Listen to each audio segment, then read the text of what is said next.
പശുക്കൾക്കെതിരെ തീവ്ര ഇസ്ലാമിസ്റ്റുകൾ നടത്തുന്ന ക്രൂരതകൾക്ക് അറുതി വരുത്തി ആസാം സർക്കാർ. നിയമവിരുദ്ധമായ കശാപ്പും അനധികൃത ബീഫ് വിൽപ്പനയും ഇനി ആസാമിൽ അനുവദിക്കില്ല എന്നത് തന്നെയാണ് സർക്കാർ വ്യക്തമാക്കുന്നത്. ആസാമിൽ ഇക്കഴിഞ്ഞ ദിവസങ്ങളിൽ മാത്രം അറസ്റ്റ് ചെയ്തത് 133 പേരെയാണ്.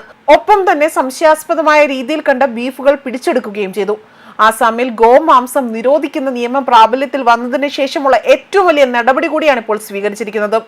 ഈ നടപടിയിൽ പോലീസ് 133 പേരെയാണ് അറസ്റ്റ് ചെയ്യുകയും 1 ടണ്ണിലധികം സംശയാസ്പദമായ ബീഫ് പിടിച്ചെടുക്കുകയും ചെയ്തു. 2021 ആസാം ഗോ സംരക്ഷണ നിയമപ്രകാരം സംസ്ഥാനത്തുടനീളം നടത്തിയ പ്രത്യേക പ്രചരണത്തിന്റെ ഭാഗമായിരുന്നു ഈ നടപടി. നിയമവിരുദ്ധമായ കശാപ്പും അനധികൃത ബീഫ് വിൽപ്പനയും തടയുക എന്ന ലക്ഷ്യത്തോടെയാണ് പോലീസ് സ്വന്തം നിലയിൽ ഈ ക്യാമ്പയിൻ ആരംഭിച്ചത്.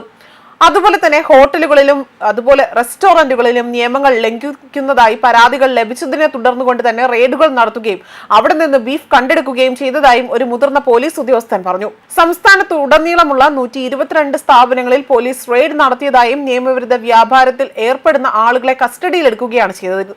അതുപോലെ പിടിച്ചെടുത്ത മാംസത്തിന്റെ സാമ്പിളുകൾ ബീഫ് ആണോ അല്ലയോ എന്നത് സ്ഥിരീകരിക്കാൻ ഫോറൻസിക് പരിശോധനയ്ക്ക് അയച്ചിട്ടുണ്ട് എന്നും വ്യക്തമാക്കുന്നു. നിരവധി ഹോട്ടലുകളിലും അതുപോലെ തന്നെ റെസ്റ്റോറന്റുകളിലും മറ്റ് സ്ഥലങ്ങളിലും തങ്ങൾ റെയ്ഡ് നടത്തി.